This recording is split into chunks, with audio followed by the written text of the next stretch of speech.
पाकिस्तान अपनी हरकतों से बाज नहीं आ रहा है, वो युद्ध भड़काने में लगा है। पाकिस्तान के रक्षा मंत्री युद्ध के उन्माद में दिखाई दे रही हैं। पाकिस्तान हिंदुस्तान के सैन्य ठिकानों पर हमले कर रहा है और फिर फर्जी खबरें फैलाकर दावा कर रहा है कि उसके हमले सफल रहे हैं। दावे के लिए सोशल मीडिया पोस्टों का सहारा ले रहा है, किसी भी हमले का सबूत नहीं दे पा रहा है। दूसरी तरफ हिंदुस्तान की जवाबी कार्रवाई में पाकिस्तान को जबरदस्त नुकसान पहुंचा है। पाकिस्तान के 4 एयरबेस तबाह हो गए हैं, इसके वीडियो भी जारी किए गए हैं। लेकिन पाकिस्तान ने इस तरह की खबरों को सेंसर कर दिया है। अपनी मीडिया से भी इस तरह की खबरें पाकिस्तान की सरकार और सेना हटवा रही है। पाकिस्तान ने अपने सभी मीडिया हाउस और सोशल मीडिया यूजरों से कहा है वो पाकिस्तान को हुए नुकसान के फुटेज जारी नहीं करे।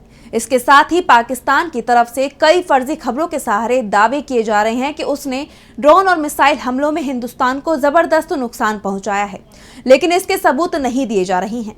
और जो सबूत दिए जा रहे हैं वो पुराने वीडियो और फुटेज हैं या वीडियो गेम से निकाले गए फुटेज है। यानी पाकिस्तान इस समय पूरा लड़ाई प्रोपेगेंडा के सहारे ही लड़ता दिख रहा है। इस बीच ये खबर आ रही है कि हिंदुस्तान के पलटवार के चलते बैकफुट पर पहुंच चुके पाकिस्तान ने एक बार फिर से परमाणु हथियार निकालने की धमकी देना शुरू कर दिया है। पाकिस्तान के प्रधानमंत्री शहबाज शरीफ ने नेशनल कमांड अथॉरिटी की बैठक बुला ली है। इस तरह की खबरें तक चलाना शुरू कर दी गई। ये कमेटी ही परमाणु हथियारों के इस्तेमाल को लेकर फैसला करती है। लेकिन बाद में पाकिस्तान के रक्षा मंत्री ख्वाजा आसिफ को इस खबर पर सफाई देनी पड़ी। उन्होंने कहा कि इस तरह की कोई बैठक नहीं हो रही है।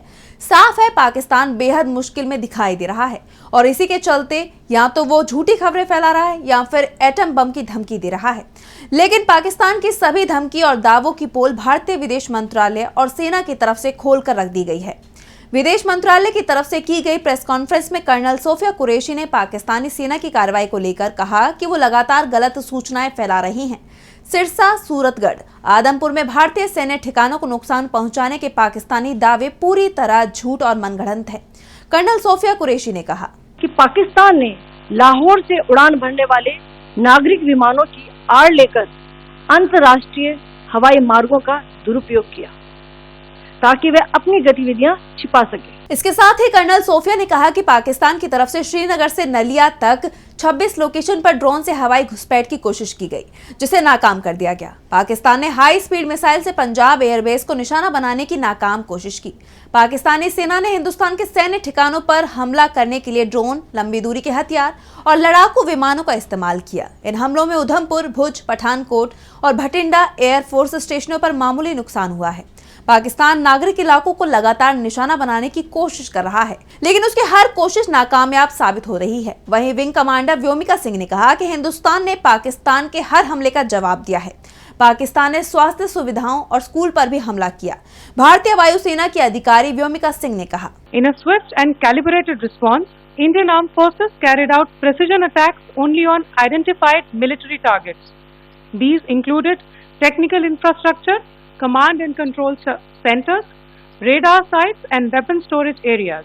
व्योमिका सिंह ने कहा कि पाकिस्तान के 5 सैन्य ठिकानों पर एरियल लॉन्ग प्रिसीजन हथियारों का इस्तेमाल करके भारत ने हमले किए।